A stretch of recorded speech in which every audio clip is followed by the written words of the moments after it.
Okay, so to do animation effects, first let's watch one. This is a great example of a stock media backdrop, and then animates the video. So let's dissect this and see how it was actually done. When you look here at your layers, you're going to see that the base layer, the bottom layer, is that stock media. You're going to find your stock media just by searching maybe colorful background.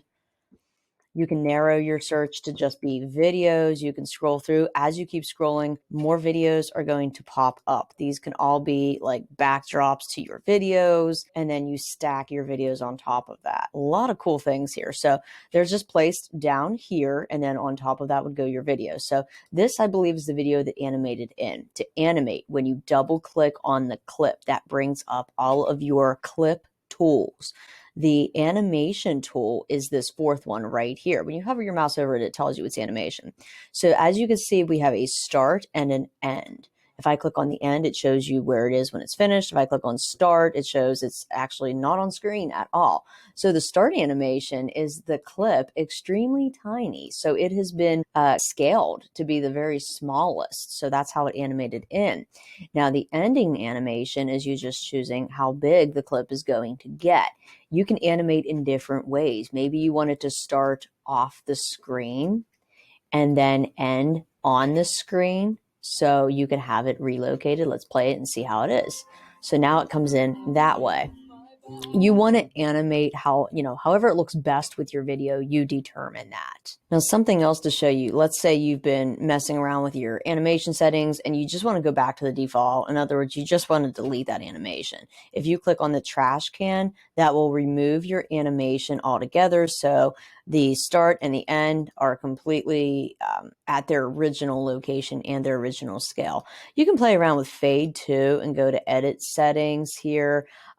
You can choose how long you want it to fade for. Maybe you want a 5-second fade. I think this is a new feature built into WeVideo. I never saw this before. So just kind of play around with all of those settings and see what it does. Okay, I'm really not noticing anything. But again, if you play around with those, you can determine. When you are done with your animation, if you click on Save Changes, that'll just take you back to your editor. This is a great example here of a really well-edited video through a lot of layers. As you can see, they had to add layers as they went through, so you can do the plus sign for that. Always leave room for your PNG signature watermark and spread that watermark out throughout your whole video. If you want to do custom fades, where you are maybe blending one clip on top of another, you could take that clip. Notice I zoomed in with my slider bar down at the bottom corner, and that brings up my editing screen or my editing tools. So if you go to the second tool right here, you can choose fade in. It looks like one was already built in kind of from that clip I did before, that effect I did before. There's that nice fade.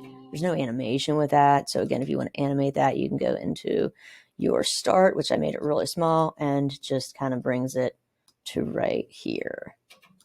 Click on Save Changes, rewind it, and watch it back from the beginning. So it's gradually fading up. That's what that green line is for. You can adjust maybe how quickly you want that to fade in just by moving your points around on that green line. There we go. That's a really nice effect, but I don't like how gradual it is. So I'm going to add a point on it. So maybe just a few seconds into the video, it's already at its full opacity. There it is. So that's an example of fading. Another thing that was done to this clip was the speed effect.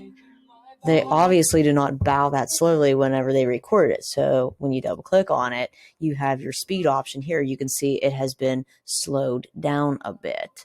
And then when you play it, yes, there it is. Now, if you wanted to do black and white for something like this, if you double click on it and you go to your color tab, if you pull the saturation down, it will make it black and white. For some reason, though, when I'm doing that on here, it is glitching out and making the clip invisible. So I'm going to lower the saturation, hit save. Oh, no, there it is. Okay, it's working here. So I like this black and white effect. It's pretty cool. When I go to preview it, it'll show you the contrast. You have black and white on top of a colorful background. You can also colorize the background if you maybe didn't want to use those shades of green and red. You can play around with the hue and the tint and see how it looks from there. Okay, so now what I'm going to do is adjust the colorization of the backdrop. I double clicked on it, went to colorization. If you change the hue, that will just change the shade of it a bit. So if you want something that's a completely different color, you can do that. You can also change the temperature around with that as well, and then adjust the tint option. If you want to reset those values, each color option has a reset, so you can reset it back to the default. So one of the requirements on your project is to do blending options and fades, where you can see one video on top of another. So what I'm going to do is just use a picture of the school here and drop it below one of my videos and make it so that way you can actually see the school blended in with the video. So you're going to do that through opacity options. When you double click on the clip, go to the second option for opacity, drag this down maybe about halfway. It's up to you. You know, you determine what looks good as you play it. And then you can see we have two clips blended together here. Okay, one more thing that you can do is you can colorize your clips from the school just to brighten up the color, add a little bit more vibrancy. So what I'm going to do is stick with one of these clips here that's in my multi-layer editing, go to the color tab, saturate it a little bit. Notice if you saturate it too much, it looks really cartoony and kind of bad, but you can do that kind of thing. Now notice these are pretty much the same side-by-side clips. So maybe if I want one to have a little bit of a temperature change like that, I want one to be like more blue, one to be a little bit more orange. It's just an option, you know, it really doesn't matter. You determine what you think looks best. So I did that to this clip. I'm going to do this to the other clip. I'm going to go to saturate it a little bit and then do a little bit of contrast. Again, it's random, but it just shows a little bit of editing skills to add a little bit of variety to your video. So colorize your clips, brighten them up a little bit, but be careful with the saturation. You don't want to oversaturate it.